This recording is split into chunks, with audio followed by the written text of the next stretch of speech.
সনাতন সরকার বর্তমান সরকার কৃষিকে সনাতনী আর শ্রমনির্ভর ব্যবস্থা থেকে বের করে নিয়ে এসে গবেষণা, আধুনিক প্রযুক্তি, উদ্ভাবন এবং যান্ত্রিকরণের মাধ্যমে একটি প্রযুক্তি নির্ভর, লাভজনক, প্রতিযোগিতামূলক এবং টেকসই খাতে রূপান্তরের লক্ষ্যে বেশ অনেকগুলো পদক্ষেপ গ্রহণ করছে মাননীয় স্পিকার।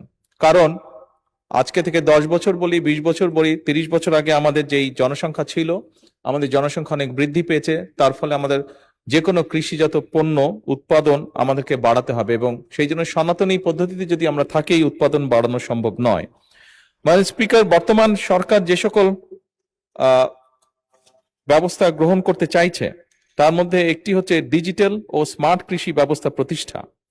সরকার মাননীয় স্পিকার কৃষিকে প্রযুক্তি নির্ভর করার জন্য কৃষি ব্যবস্থাপনায় ডিজিটাল প্রযুক্তির ব্যবহার সম্প্রসারণ করতে চাইছে। কৃষক নিবন্ধন, কৃষক ডাটাবেস, ডিজিটাল কৃষি সেবা, মোবাইল ভিত্তিক আবহাওয়া তথ্য, বাজার তথ্য, কৃষি পরামর্শ, এক্সটেনশন সেবার সম্প্রসারণ এবং কৃষি সেবার অনলাইন প্ল্যাটফর্ম চালুর উদ্যোগ নেওয়া হচ্ছে মাননীয় স্পিকার।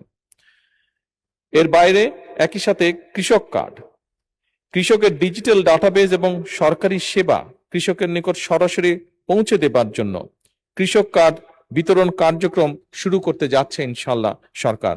এর মধ্যে 17টি উপজেলায় পাইলট প্রকল্পের কাজ শেষ করা হয়েছে এবং মাননীয় স্পিকার এই কর্মসূচির মাধ্যমে আগামী 5 বছর সারা দেশে ইনশাল্লাহ সরকার 2,75,00,000 কৃষককে ডিজিটাল প্ল্যাটফর্মের ভিতরে নিয়ে আসবে, যেটি কিনা কৃষক কার্ড।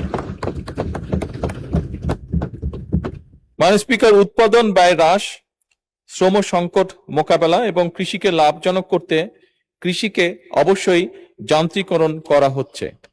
যন্ত্রের ব্যবহার কৃষিতে বাড়ানোর চেষ্টা করা হচ্ছে।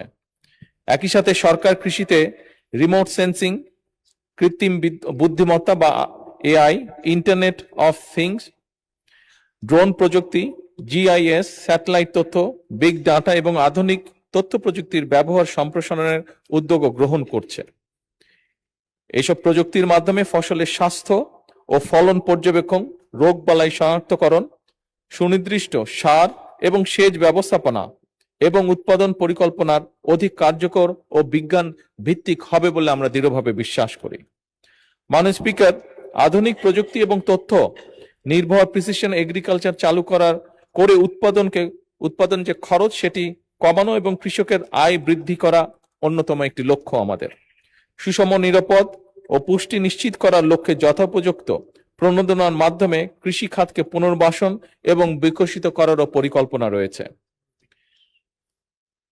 একই সাথে মাননীয় স্পিকার, দেশের কোন এলাকায় কোন সময় কোন ফসল ভালো হবে, কি পরিমাণ সার লাগবে, আবহাওয়ার পূর্বাভাস ইত্যাদি সংক্রান্ত পরামর্শ প্রদান করা হচ্ছে এবং এটিকে আরো অর্গানাইজ করা হবে কৃষক কার্ডের মাধ্যমে।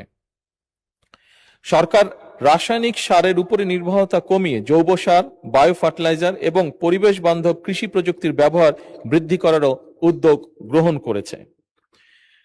জলবায়ু পরিবর্তনের প্রভাব মোকাবেলায় কৃষিকে জলবায়ু স্মার্ট এবং অভিযোজন সক্ষম খাতে রূপান্তর করা হবে। সরকারের উপরোক্ত পদক্ষেপ গ্রহণের ফলে মাননীয় স্পিকার, কৃষি আরো উৎপাদনশীল, লাভজনক, রফতানিমুখী এবং টেকসই খাতে পরিণত হতে যাচ্ছে ধীরে ধীরে, যা আধুনিক অর্থনৈতিক উন্নয়ন এবং খাদ্য নিরাপত্তা নিশ্চিতকরণে ইনশাআল্লাহ গুরুত্বপূর্ণ অবদান রাখবে। ধন্যবাদ মাননীয় স্পিকার।